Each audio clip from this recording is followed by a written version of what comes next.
On today's show, we'll be talking about an imaginary friend, dark entities, and much more. All coming up on this episode of Paranormal Mysteries.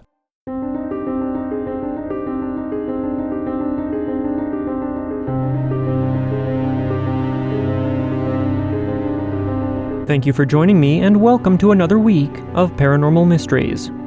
I'm your host, Nick Ryan.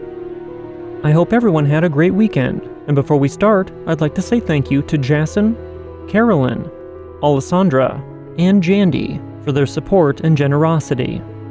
If you enjoyed the show, please consider subscribing, sharing, and reviewing the podcast. This supports us by helping new listeners to discover the show. And if you'd like to support us even further by becoming a patron or by donating, please visit us at patreon.com/paranormalmysteries or visit us at buymeacoffee.com/paranormal. These links and others can be found in the show notes. And if you've encountered the paranormal and would like to share your story, please email me at paranormalmysteriespodcast@gmail.com. And with that being said, our first story comes to us from Noelle. And Noelle's story is called Haunted Apartment. Noelle says, "Hi Nick, I'm from California, and I've been listening to your podcast while I work for the last week or two, and I gotta say I'm hooked. I heard a couple of encounters that gave me literal goosebumps when I heard them, because they described my encounters almost exactly. So I want to share my family's story with you and your listeners. It's kind of long, so bear with me. This story spans over approximately 3 years, maybe more. So my son Paul, age 3 at the time, and I moved into a 3-bedroom apartment with my best friend, now husband, Eric, and his now ex-wife, Karen, back in the fall of 2016. They took the master bedroom, and I took the room next to theirs, giving my son the smallest room. Anyway, our experiences started while we were getting settled in and unpacking. Karen found a little glass candy that was left in the apartment, we assume from the previous tenants, so she threw it in the trash, but it kept coming back, each time in a new inconspicuous place. We all thought it was weird and that one of us was just messing with the others, so we ignored it. Fast forward a couple of months, and Eric and Karen were watching Paul while I was working, and they told me when I got home that Paul had a new imaginary friend. That of which is not unusual, as he's a very imaginative kid. When I asked him about his imaginary friend, he said she had long blonde hair and a long white dress that looks like a nightgown. He also said that she likes to talk with him and play with him. I brushed it off because, he's 3 and an only child, so let him have his imaginary friend if it makes him happy. But that's when things began getting weird.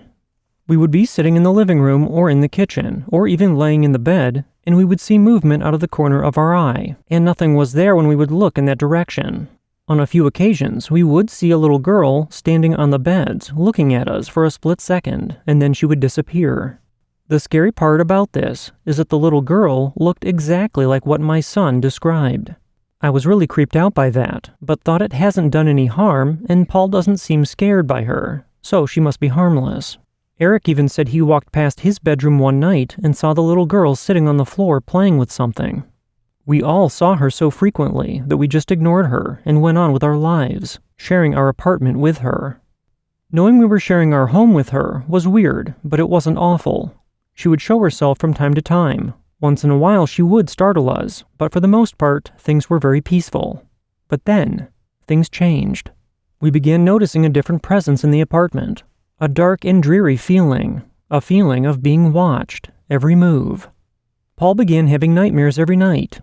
Dark ones, about death and murder, and people watching him to take him away from us. We still saw the girl in the white dress pretty often, but the feeling was different with her as well. And we all started seeing things that began to really freak us all out. For starters, we began seeing another entity, whom we all described as Hat Man. Keep in mind, we had never heard of Hat Man before. He was tall. He wore a hat almost like a shorter top hat. He had a cape or a long coat, and was so dark black that you couldn't see through him, aside from those freaky red eyes. We also began having things happen, like things being moved and knocks coming from a coat closet that was never used. And these knocks were always in threes. We would hear breathing or voices behind us. We would feel like we were being touched without anyone else being around, and we always felt watched. I developed really bad anxiety attacks and terrible depression, which had me suicidal several times throughout this whole experience. Around 2017, Eric and Karen divorced, and Eric took guardianship of his 3 teenage sisters. Eric and I began a relationship after a while, and we began sharing the master bedroom, giving the girls my room.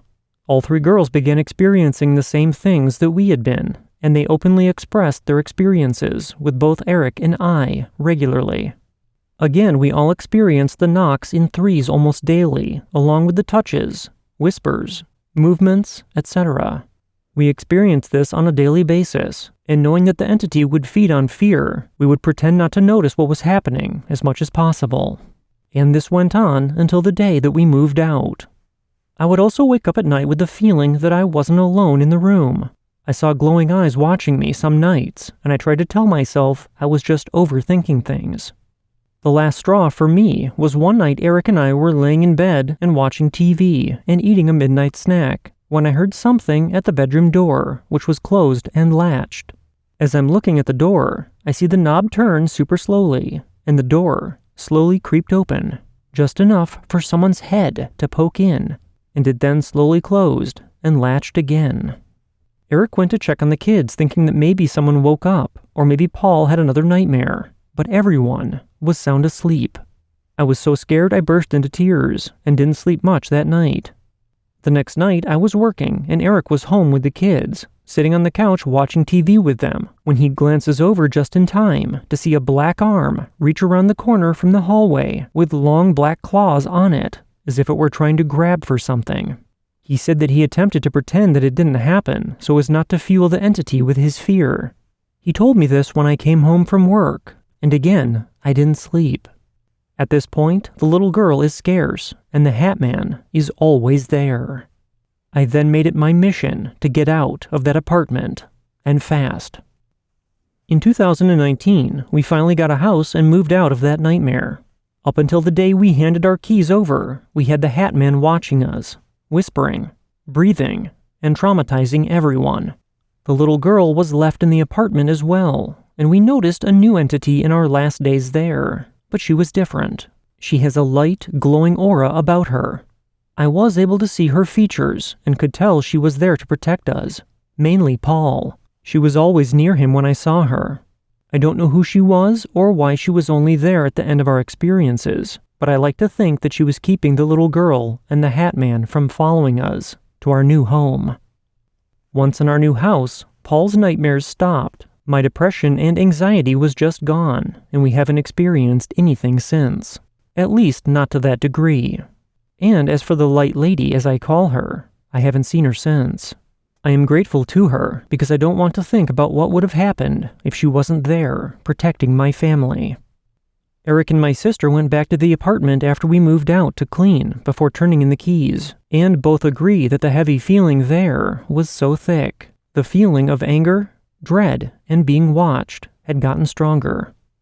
I am so happy we have put that chapter to rest, and I hope we never experience anything like it again.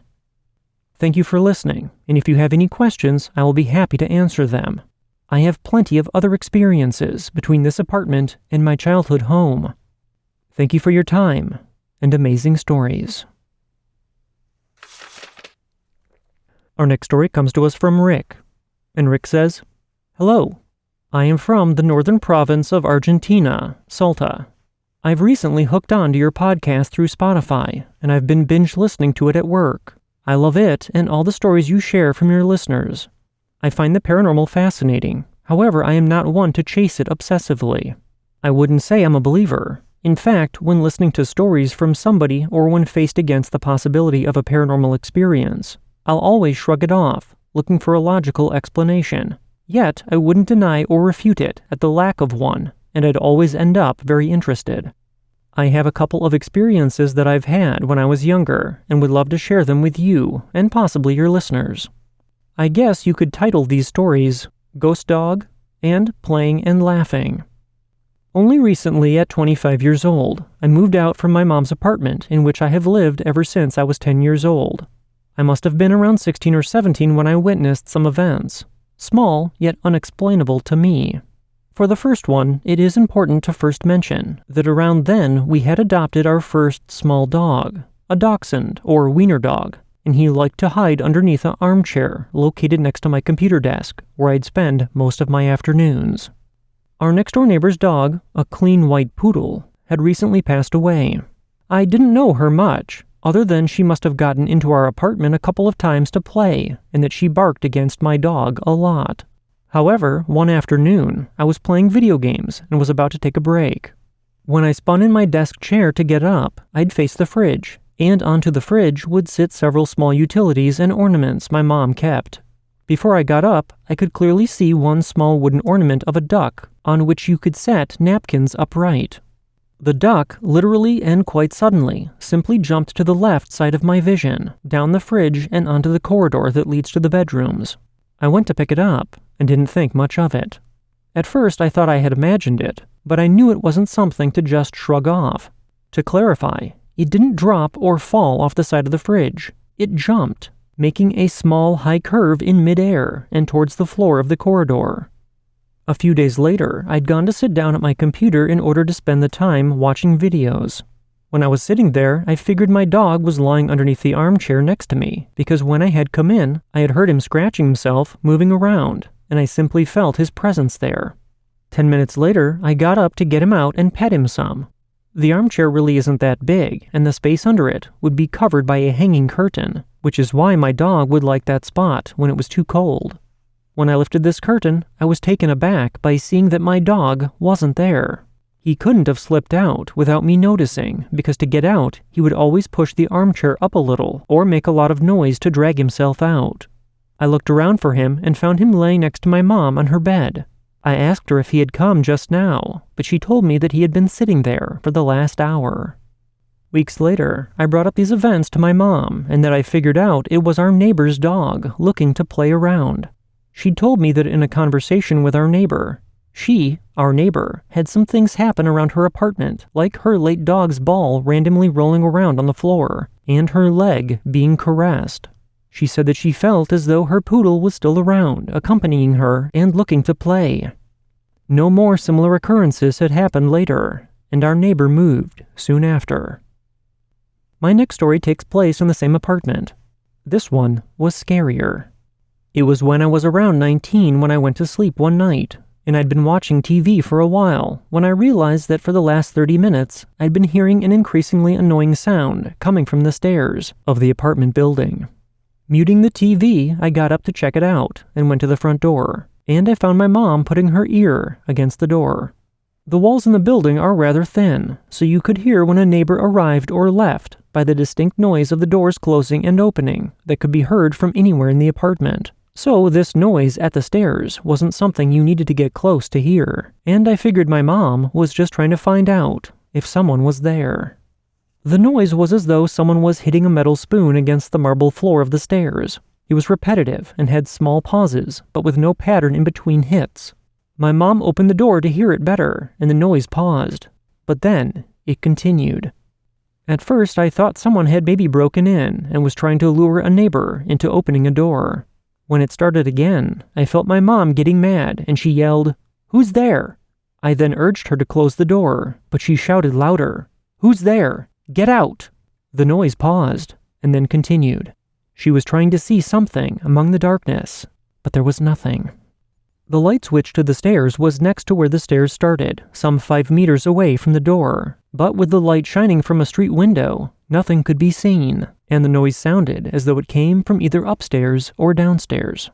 The neighbor next door poked his head out from his door and asked my mom, "What is that?"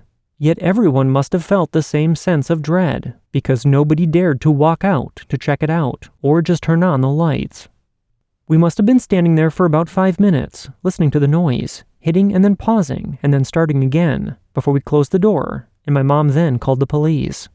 I went to grab a rather heavy rifle that my military uncle gifted me when I was a kid, and I stood there with my ear on the door.